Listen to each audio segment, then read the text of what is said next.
Good morning বন্ধুরা, কেমন আছো তোমরা সবাই? আশা করছি তোমরা সবাই খুব ভালো আছো, সুস্থ আছো। আর আমি ঋতু আরও একটা নতুন ভিডিও নিয়ে চলে এসেছি তোমাদের কাছে।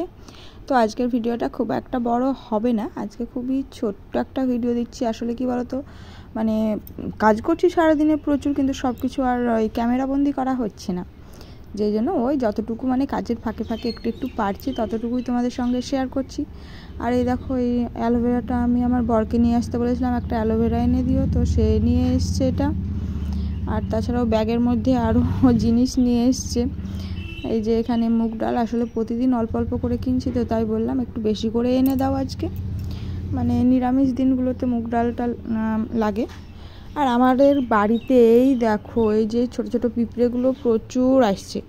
আর এই যে এখানে ওই পেঁয়াজগুলো আমাদের বাড়ি বিক্রি করতে গেছিলো, সেখান থেকে মানে দুটো রঙটা ভালো না, সেই জন্য নিয়ে চলে এসছে। আর এই দেখো, পুজোর ক্লিনিং আমাদের বাড়িতে শুরু হয়ে গেছে। তো আজকে আমার শাশুড়ি মায়ের ঘরটা ক্লিন করা হবে। তো শাশুড়ি মা তো অনেক আগে থেকে সব জিনিসপত্র বার করে রেখেছে, মানে ভোরবেলা থেকে সব জিনিস বের করে রেখে দিয়েছে বাইরে। আর আমি এখানে এই যে 3-4 পদের সবজি কেটে নিয়েছি। অনেকটা সময় পর তোমাদের সঙ্গে আবার কথা বলতে চলে আসলাম, আর রান্নাগুলো শেয়ার করছি। মানে রান্না কিছু শেয়ার করিনি, কী কী রান্না করেছি সেগুলো তোমাদেরকে দেখাচ্ছি। এই যে 3-4 রকমের ভাজা, আর এই ভাত ডাল এইসব। আর এই দেখো, দুধটা জাল করে রেখেছি আগের থেকেই। আর গরুর ভাতটা তো সকাল সকাল করা হয়নি, যেহেতু তো সকালে অন্য কাজ ছিল, যে জন্য করা হয়নি।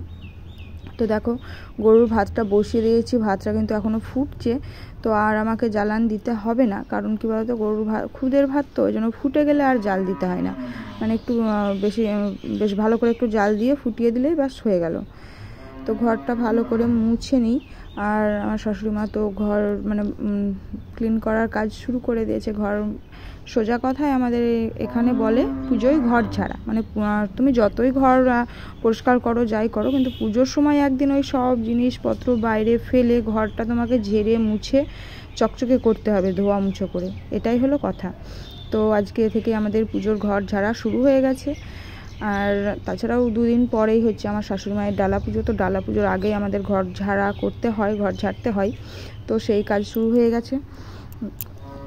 আর এই যে আমি আমার কাজ করছি। আর এই প্রেশার কুকারটা না, ওই যে হাতলটা নেই বলে না একটু অসুবিধেই হয়, কিন্তু কি আর করা যাবে, ফেলে তো আর দিতে পারছি না। আর তাছাড়া কাজটা কিন্তু ভালোই হয়, মানে সুন্দর দেখতে না হলেও কাজটা ভালো হয়। তো কাজ যেহেতু ভালো হয়, সেহেতু ফেলে আর দিব না, আর যতদিন চলে চলুক না। আর তাছাড়াও আমার ঘরে আরও একটা প্রেশার আছে, যেটা এখনও বার করি না, ওটা আছে, এটা চলছে, চলুক, পরে ওটা আবার হবে। তো এই সব কাজ করছি। আর আজকে হচ্ছে শনিবার, তো আমার ছেলে তো গিয়েছে তোমার স্কুলে গিয়েছে, তো ওকে আবার নিতে যাবে। তো আমার বর এসে আবার ওকে নিতে চলে গেল, কারণ আজকে তো 1টার সময় ছুটি হয়ে যাবে স্কুল। আর তাছাড়াও আমার ছেলে মানে স্কুলে গেছে বলে ওর ঠাম্মি খুব তাড়াহুড়ো করছে, আসলেই তো সব কিছু উলট পালট করবে। তো যেই জন্য ও যতক্ষণ না থাকে ততক্ষণে যতটা পারি মানে কাজ তাড়াহুড়ো করে করার চেষ্টা আসলে। তো বাচ্চা মানুষ, বুঝতেই পারছো, এই যে ঘর দৌড় ঝাড়ু দিচ্ছে করছে, ও তো আসবে, এসে মানে এখানকার জিনিস ওখানে, সেখানকার জিনিস এখানেও এসব করতে থাকবে। তো সেই জন্যই তাড়াহুড়ো আর কি। তো দেখো, এখন বিকেলে এসছি। আর মানে আমার ছেলে এসে তো যে যার কাজ মানে যতটুকু পেরেছে, শুরু করেছিল ততটুকু করেওছে, এখনও ঘুমিয়ে আছে। আর এই পেয়ারাগুলো গতকালকে নিয়ে এসেছিলো প্রদীপ, তো এগুলো দেখি এখন একটু মাখিয়ে নিব। তো পেয়ারা মাখাটা শুরু করব, তার আগে একটুখানি ধুয়ে নিই। আর একটা পেয়ারা তুলে রাখলাম, তো আমার ছেলের জন্যও রাখবো, ও যদি ঝাল খেতে না পারে তখন ওটা ওকে আলাদা করে আবার বানিয়ে দেওয়া হবে, সেই জন্য। আর এই যে কেমন ম্যাজিক করে পেয়ারাগুলো সব কেটে বেছে নিয়েছি আমি, দেখো। আর এইখানে একটুখানি দেখো কাঁচা লঙ্কা থেতো করে নিলাম। আসলে কি বলো তো, শুকনো লঙ্কা বাড়িতে ছিল, কিন্তু শুকনো লঙ্কাটা আমাদের বাড়িতে কেউই খেতে চায় না, আর প্রদ্যুৎ তো খেতে চাইই না, যে কারণে আমার বাড়িতে সবসময় কাঁচা লঙ্কাটাই ব্যবহার করা হয়। আর রান্নাতেও কখনো ওই গুঁড়ো লঙ্কা আমি ব্যবহার করি না, যদি একটু মানে কোনো দিন দিই তো সেটার জন্য আগে বকতে শুরু করে, তো আবার কাঁচা লঙ্কা, এই গুঁড়ো লঙ্কা দিয়েছো তুমি, তো সেই কারণে ওই দিন আর।